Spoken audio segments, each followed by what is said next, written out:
será sobre o humanismo. Mas por que o humanismo? Antes de entrarmos nas escolas literárias brasileiras, precisamos falar sobre as escolas europeias que tiveram grande influência na literatura no Brasil.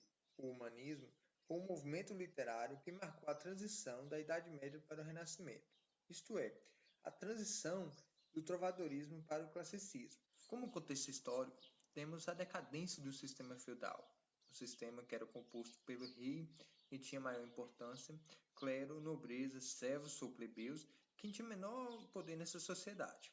Vale ressaltar que não havia mudanças. Ao nascer plebeu, por exemplo, carregava esse estigma ou rótulo ao longo de toda a vida, o que contribuía para demarcar a posição de cada indivíduo dentro dessa sociedade de estamentos, que entrou em declínio nesse período. Com isso, houve o surgimento e fortalecimento da burguesia. O nome burguesia vem de burgos, que eram pequenas vilas. Eram nessas vilas ou burgos onde que se comercializava, e foram nelas que o comércio se desenvolveu a partir do declínio do sistema feudal. Assim, a burguesia passou a ascender socialmente.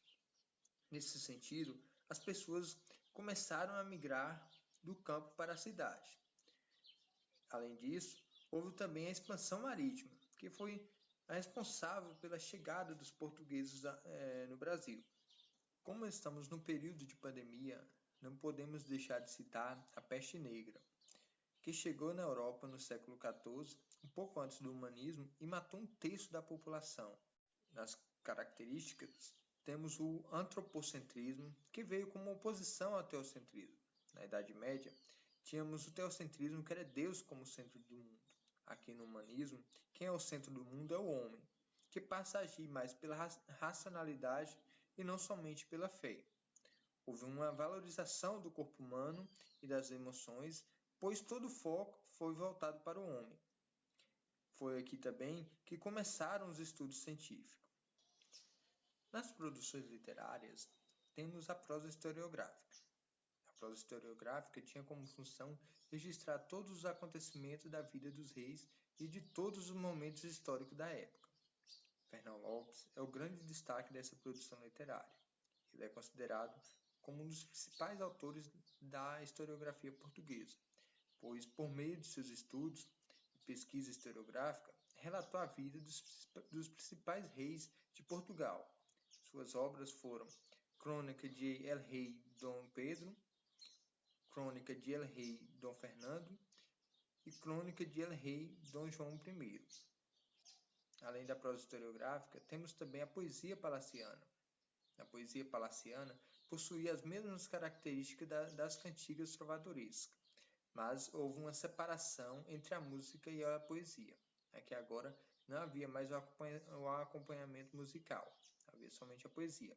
Essas poesias eram feitas para serem declamadas nos palácios e ficaram conhecidas como poesias palacianas.